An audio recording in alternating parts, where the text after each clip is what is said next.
So Nitro, what happened next? Well, friend, they stepped out of the captain's quarters and into another hallway.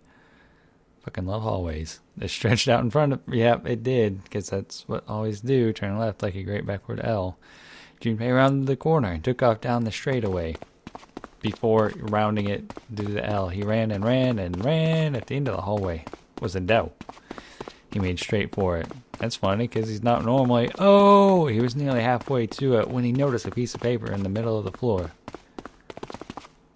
What was a piece of paper doing in the middle of the hallway? And Junpei skidded to a halt. Can you skid while running? That's pretty impressive. He dropped down to his hands and knees and quickly tore the paper off the floor. Tore it. Now that he had a chance to examine it more closely, it was clear that it was a map. More specifically, a map of the ship's interior for the A-deck. What's wrong? Ace, slightly sore by virtue of his advanced age, had finally caught up to Junpei. Junpei said nothing, simply showed Ace what he had found. He looked at it long enough to determine what it was and nodded. I see. With that, he began running again, past Junpei. Junpei shoved the map into his pocket and got up to follow Ace. Something stopped him. Hey, where's Clover? He turned around. Clover was nowhere to be seen. Damn it, what the hell is she up to? Junpei muttered angrily under his breath and took off back the way he'd come. As he stomped around the corner, he saw her. She was standing in front of the door to the captain's quarters, her hand on the doorknob. As Junpei watched, she closed it, gently and quietly. What the hell are you doing? Nothing. What do you mean, nothing? What the fuck? Clover had unconsciously put her hands over her pockets of her jacket as if trying to hide something. The hell is that? What? You got something in your pocket. What is it? Oh, this? Oh, this is... a note. A note? Yeah. I found it in the pocket of the guy with the captain's clothes. It said something about the darkness of the sinister hand or something. What the hell? Let me see it. But Junpei wasn't going to get to see it. From the other end of the hall, he heard Ace's voice. Hey, Junpei! Clover! What are you two doing? Hurry up! We're fucking... Clover shrugged. I'll show it to you later, alright? Come on, we gotta hurry. 10-4. Before Junpei could protest, she was gone. Around the corner, knocked down the long stem of the L. A note. A note. Junpei was curious. But there was something else that bothered him. Her pocket had been bulging, far more than it would just from a note. Junpei did his best to convince himself that it would make sense later, and ran off after Clover.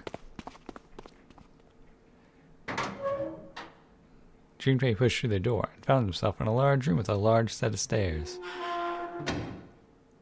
It was just what he'd expected to see after reading the map. His I see after reading the map himself made that Ace had probably realized the same thing. Junpei looked around, but Ace was nowhere to be seen. He put his hand on the handrail and leaned over to look down. There he was, and not just Ace, Santa, June, Seven, and Lotus as well. Junpei and Clover glanced at each other and hurried down the stairs. The HB deck at the same time. Jumpy! Clover! June's face was excited. She looked angry. Something had happened, that much Junpei could tell simply by looking at her. What's up? Given their situation, he was not inclined to be excited about sudden developments. June, however, couldn't contain herself. We found it. Found what? We found it. What did you find? The last door. We found door 9. Oh, fuck yeah. What? Come on, just follow us. We'll explain on the way. Okay, let's go. Seven turned and jogged off down the stairs. The rest followed. We finally made it. The relief and excitement in her voice echoed what each of them felt. Yeah, it's finally time. Junpei wasn't quite ready to believe they'd really done it, at least not just yet. Still, if everyone said that it was door 9, then it probably was. He could feel his heart racing. A mixture of anticipation and fear ran through his veins, and he could feel his legs shaking. He was doing his best to maintain a sense of healthy skepticism, but he couldn't deny that the prospect of escape was an exciting one. But there was one thing he couldn't get off his mind. The numbered door could only accommodate between 3 and 5 people. He never said it could only do it once. There were 7 of them on their way to door 9. That meant that even in the best case scenario, there would be 2 of them who would have to stay behind. 2 people. He didn't have any solutions to that problem yet, but he was desperately hoping one would present itself. Junpei looked over at the clock. The hand indicated that it was 4:30. They had 90 minutes before their time was up. Hey, Junpei! June! What the hell are you two doing? Hurry it up! Santa's voice jolted Junpei out of his reverie. Let's go, Jumpy! June took off down the stairs, jogging as quickly as she could. Junpei followed.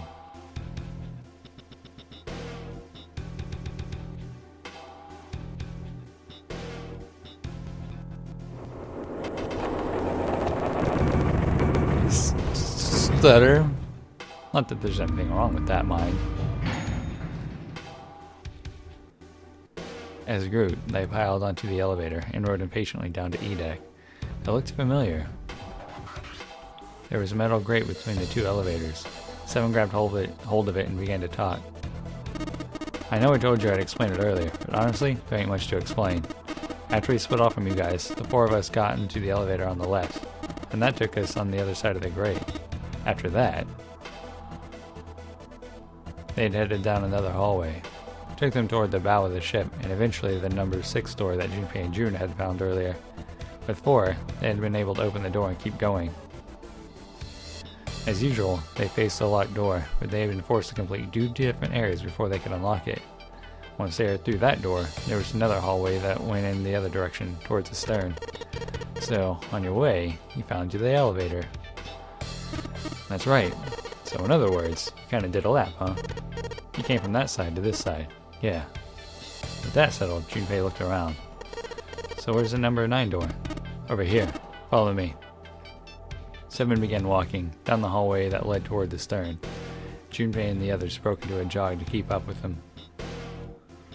They had been walking for a while, June in silent step with Junpei when she spoke. You know, it's because of Santa that we're here all right now. What? We're all here right now. What? That all 7 of us are going to door 9. You don't get it? Santa, 7, and Lotus? What's our digital route? 9. It's 9. That's right. They could have just left me behind and kept going if they'd wanted to. But they didn't. Yes. Because Santa wouldn't let them. He said, we can't leave June behind. That's why we went looking for you guys. And then you got on the elevator and went back to the central staircase. That's right. Well, I wouldn't have called that one. That Santa would be the one to stick up for you, I mean. Junpei felt his eyebrows knit as he considered that. Oh, don't get me wrong. Perhaps June had sensed Junpei's concern. I don't mean that 7 and Lotus said they wanted to leave me behind. We were just talking about it, and Santa objected to it first. Junpei was about to respond when 7 suddenly stopped. In front of them stood a door. So is this... Junpei couldn't see 7's face, but he could see him nod. There's no other place for us to go? Nope. Just look around. At the end of the hallway was a thick iron wall. To the left and right, other hallways led to the port and starboard sides of the ship. They were both closed off by thick metal grates. It looked as though 7 was right. The door in front of them was their only choice. Alright, let's get moving. He rolled open the door and walked in. Junpei took a deep breath and followed. It appeared they'd been telling the truth. The first thing Junpei saw as he entered the room was a number. 9. Like all the others, it was a rough thing, made of red paint. The door it decorated sat on the back wall of a rectangular room. Junpei ran up to it. It was a large double door, with a powerful styling. Something about it was almost majestic, and made the red paint look especially garish. Junpei grabbed the handle and shook. It didn't budge, but then he hadn't really expected it to. The red was bolted to the wall next to the door. Its display, red blanket. I'm drunk, I'm sorry. Finally, they'd arrived. Junpei felt a flood of emotion wash over him. He felt a chill down his back, and his chest tightened even as his blood began to boil. He was about to speak when... Junpei, look behind you. He turned around. Junpei could scarcely believe what he saw. A door, and a 9. Hey! There was another one. Hey, what the hell? What the hell is going on here? His words came slowly, and his brain struggled to understand what he'd seen. With shaky legs, he made his way to the second 9. It was a small door, set parallel to the door they'd come through, but in the other corner of the room. Well, I guess we don't have to choose, do we? 9. There's no mistaking the number, and if any more proof was needed, a red was bolted to the wall near the door. He grabbed the handle and shook the door, not because he expected it to open, but because he had to make sure it was real. Why the hell are there 2 doors? It was Ace who spoke first. Do you think perhaps one is the right door and the other is the wrong one? Lotus was skeptical. I don't know about that. That seems unlikely. What makes you say so? Well, think about all the rooms we've been through so far. They're full of puzzles, but there are always hints about how to solve them. I'm pretty sure there aren't any rooms where we just had to go with our best guess and leave it to instinct to solve the puzzle. Do you really think that at the very end of the game, Zero's going to suddenly throw in something that depends entirely on luck? Then you're saying there's some sort of hint in this room? No, I don't think there's a hint anywhere in here. I searched it very well when I was in here before. I didn't find anything that might have been a hint, though. Well then, that means... Yeah, both of these are the right door. I mean, if you think about it, Zero never actually said there was only one door with a 9 on it. The exit is hidden, but it is there. Seek the exit. Seek the door that carries a 9. Junpei began to mutter to himself. So if there are 2 number 9 doors, if we split it up right, that's not gonna work. Junpei blinked and looked up at Clover. She held out her hand. You've got a notebook and a pen, right? Can I borrow them? Slightly confused, he pulled them out and handed them to her. I figured this might be the case. Look at this. Clover opened the notebook to a blank page and set it down on the desk. Drunk. Everyone else gathered around her and watched as she wrote down a series of numbers.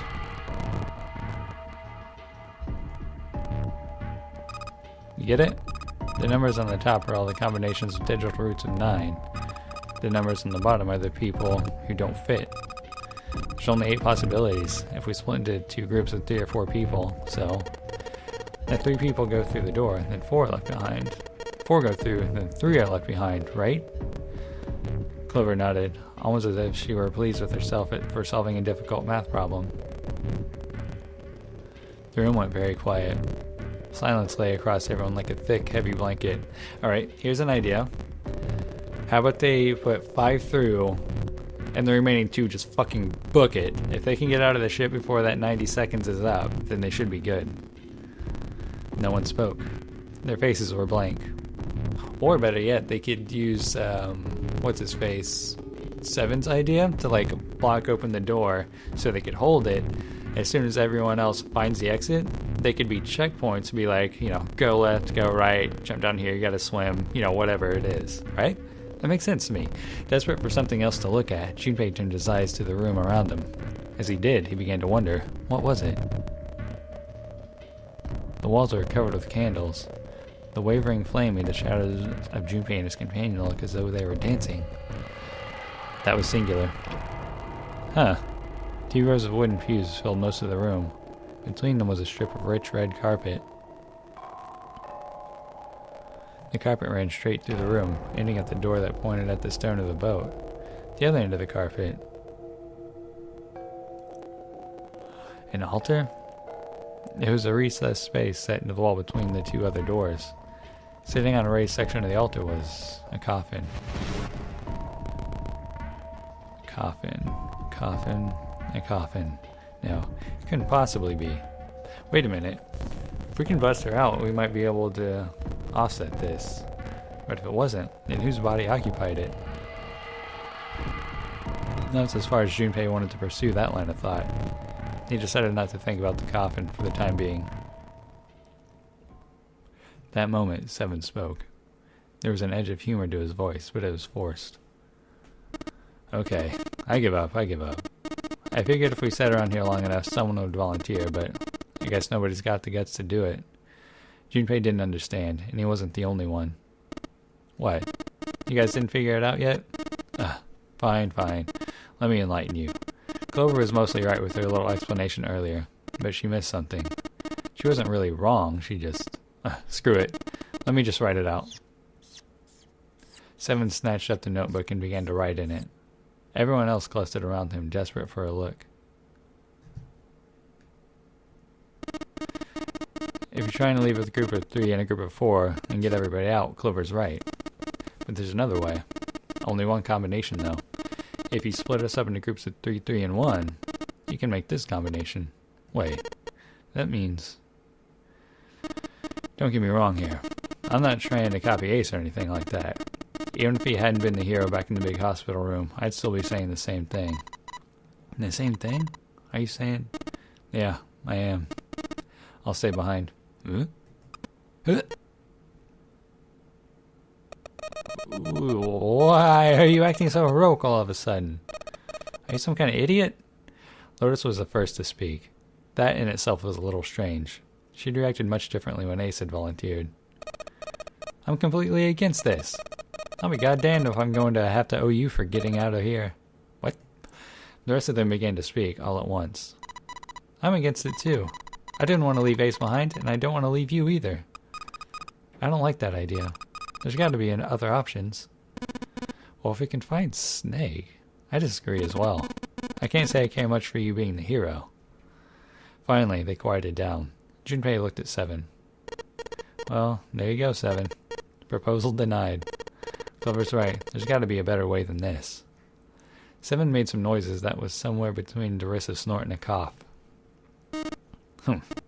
Doesn't make any sense. He was doing his best to pretend they were making a foolish decision, but Junpei could see the twinkling of water in the corners of Seven's eyes. Aw, that was when Santa spoke. Whoa, hold on a minute. I haven't said anything yet. Until then, Junpei hadn't realized that Santa had stayed quiet for the whole discussion of Seven's fate. And in fact, he had. Something in his voice made Junpei uncomfortable. Are you agreeing? You want to leave him here? Santa shook his head. Nah, I'm against it. I don't want to leave Seven here alone. Then I don't see how it matters. I said alone. Eh? I said I don't want to leave Seven alone. There was a dull shine in Santa's eyes. Aw. They were cold and hard. Junpei felt himself shiver. Oh, what the hell are you... What, you don't get it? I can't leave just one person. I need 2 more. 3 people, including Seven. I'll be leaving behind 3 people. That's my proposal. No. Those are my orders. What do you mean, orders? What the hell makes you think you can order us around? Who the hell's gonna listen to you? You all will. In 3 seconds, you don't have a choice. What? 3, 2, 1. Santa was so fast, Junpei could barely see him. When he moved, it was almost like watching a dance. His feet moving like lightning. He spun and... Ah! What the fuck? He had June. See? I told you.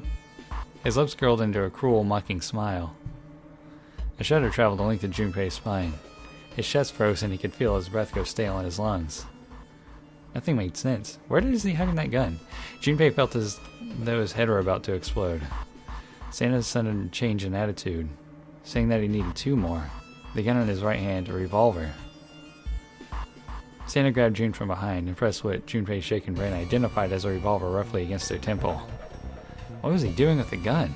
Where on earth had Santa possibly found a gun? Junpei's question roared in his mind, but his mouth refused to ask them. Seven spoke, almost as though he had sensed Junpei's confusion. The gun's from the other room. What room? One of the rooms behind door 6. I should have known he was going to do this. I should have taken the gun. Well, it's too late now, fat ass. Damn it. A mixture of fury and frustration twisted Seven's face, and he glared at Santa. Santa, for his part, didn't so much as flinch. The corner of his lip twitched into a slightly wider smile. Then the smile faded, and he began to move. He walked backward, dragging June with him.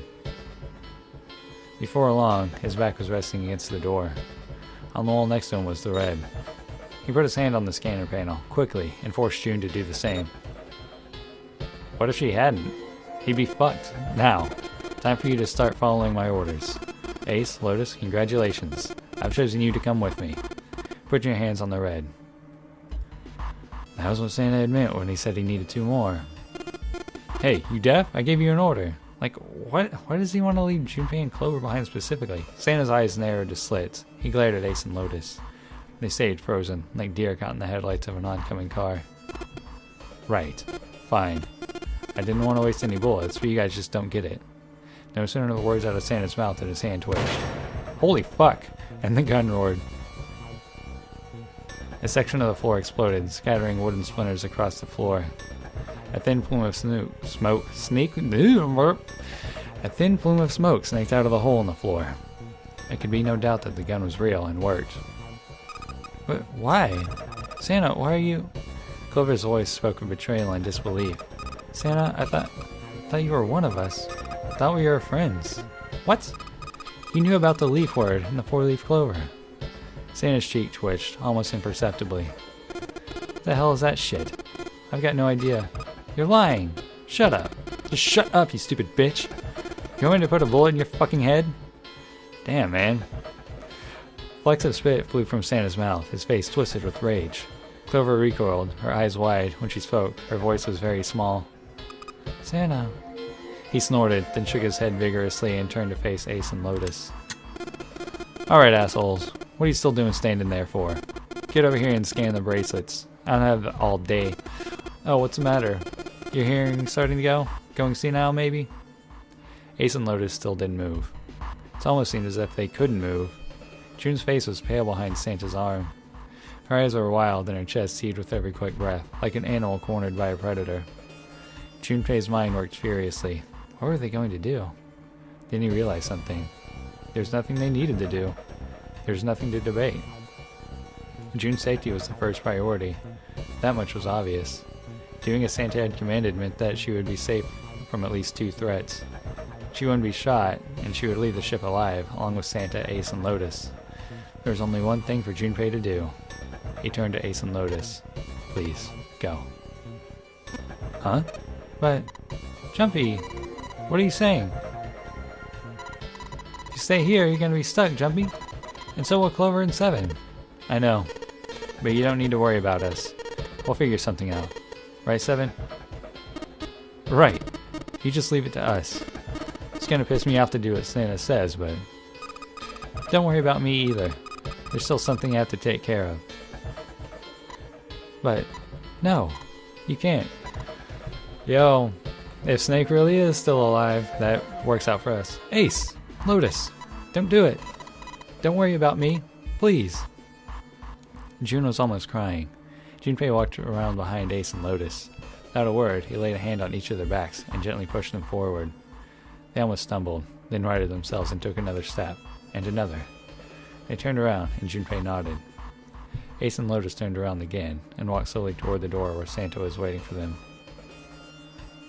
After what seemed like an eternity, they stopped. In front of the door marked 9.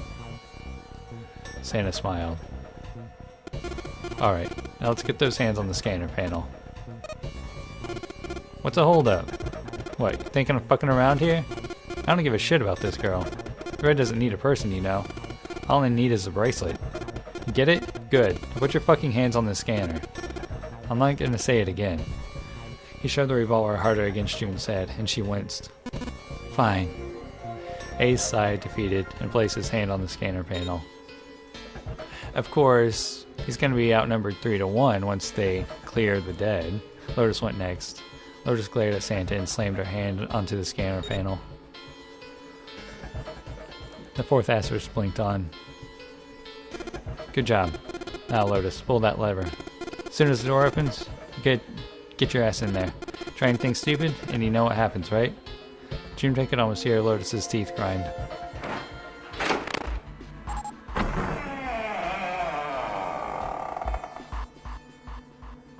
The door slid open. Door number 9 opened at last. It opened with a low, powerful rumble, a drum roll to welcome the chosen few. Alright, go! Lotus and Ace walked through the door, their eyes furious but defeated. Santa waited until they were all the way inside, then hauled himself with June across the threshold as well. 6, 7, 8, 9. Later! Fucking asshole. After exactly 9 seconds, the door swung shut. The gust of air it created caused the candles on the altar to flicker and die. Really? Well, I guess, wait, no, I gotta escape out of this room. The room fell silent. Junpei, Clover, and Seven had been left behind. Clover looked down at her hand and traced with her finger the faint blue veins that crisscrossed them. Seven shoved his arms into the front of his overalls and scratched his stomach. No one spoke. Silence made the air feel thick and oppressive. Desperate for something, anything, to occupy his mind, Junpei walked to the larger of the 2 9 doors.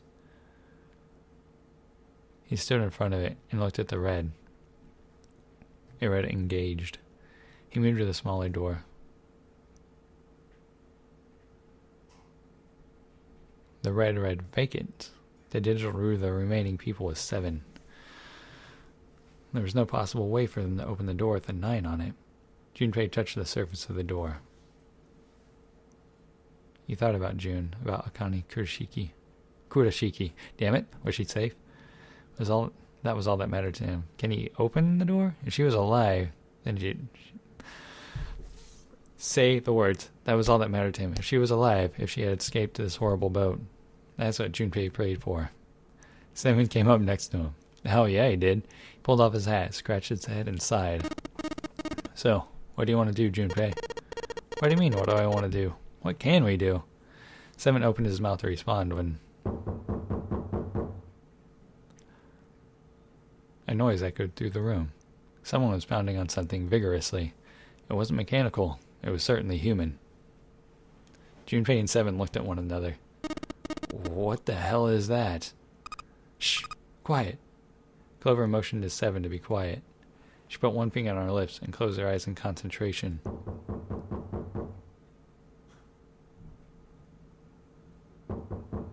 The 3 of them listened, trying to determine where the sound was coming from. Where? Where was it coming from? The coffin? Could it be? Hey, I think it's coming from this coffin. You're right. Let's open it. But how? What are those muscles for? For show? You telling me to force it open? Just shut up and try. Junpei and Seven grabbed hold of the coffin. They tried to get a good grip with what little purchase they could find and pulled with all their strength. Damn it! Man, it won't even budge. There was some sort of keypad attached to the coffin. Its purpose would not have been difficult to determine. Their eyes were almost immediately drawn to it. Not another one. Yeah, looks like it. Do you think we have to put in the right password or it won't open? I think so. The noise wasn't stopping. In fact, it was getting louder. They had no idea who was in the coffin, but they wanted out, and they wanted out now. They had no idea what they were supposed to do. Without a passcode, it didn't seem like there was a lot they could do.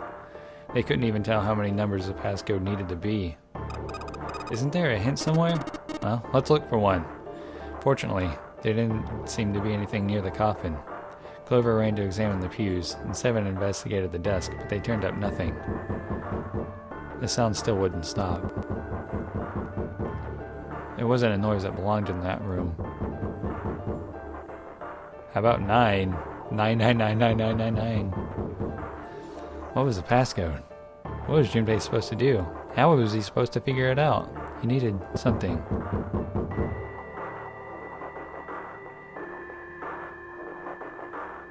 The pattern?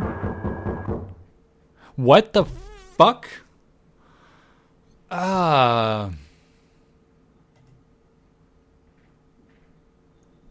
Unfortunately, that's the wrong answer. What?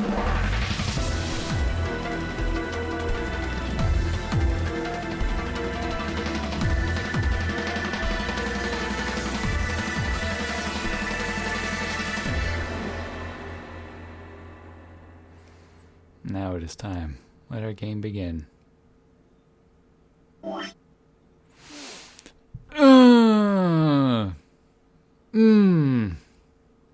Do I have to find the answer at some other point in the game? Or through one of the other endings, maybe? Ah, farts. Yes.